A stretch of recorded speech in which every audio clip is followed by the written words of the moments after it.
હાલો મિત્રો, આપણે બટેટાનો મસાલો તૈયાર થઈ ગયો છે। આજે આપણે બનાવવાના છીએ પકોડા।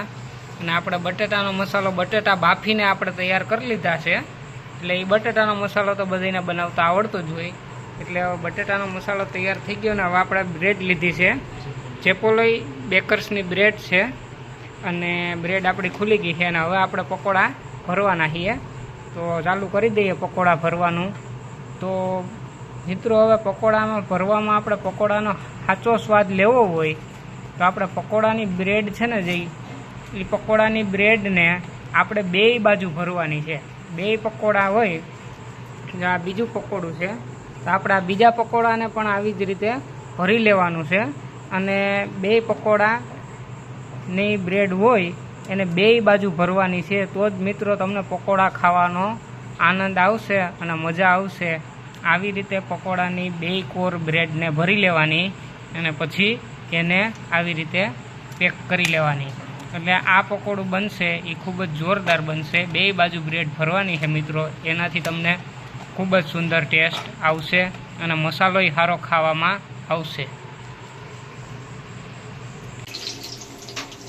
પકોડા તરાઈ ગયા છે, જો મિત્રો, હાઈ ક્લાસ।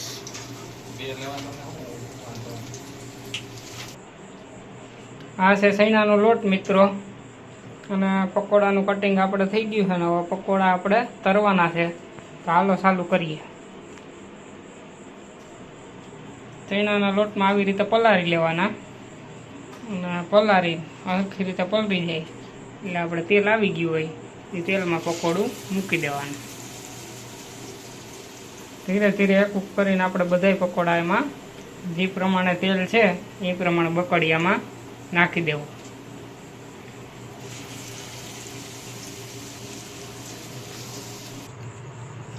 આ આપણી ચટણી છે મિત્રો, લાજવાબ પડીકી આવે એની આપણે ચટણી બનાવેલી છે।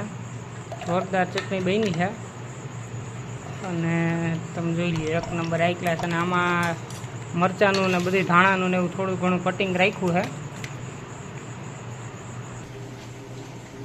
પકોડા તરાઈ ગયા છે, કલર અસલ આવી ગયો છે, જોઈ લો તમે। પકોડા તરાઈ ગયા છે આપણા, મસ્ત મજાના બન્યા છે, જોઈ લો। જો આ ચટણી ને બધી પકોડાને આપણા નીકળી ગયા છે અને ડીશ થઈ ગઈ છે આપણે તૈયાર। ડુંગળી, ચટણી, છાશ અને પકોડા।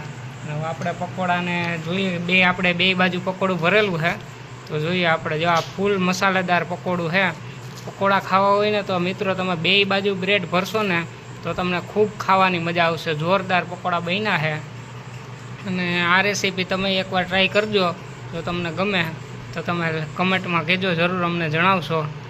અને આવી બધી વાનગીઓની ને બધી ચેનલમાં જોવા માટે મિલન ડાંગર યુટ્યુબ ચેનલ સબસ્ક્રાઈબ કરજો, લાઈક કરજો અને શેર કરજો।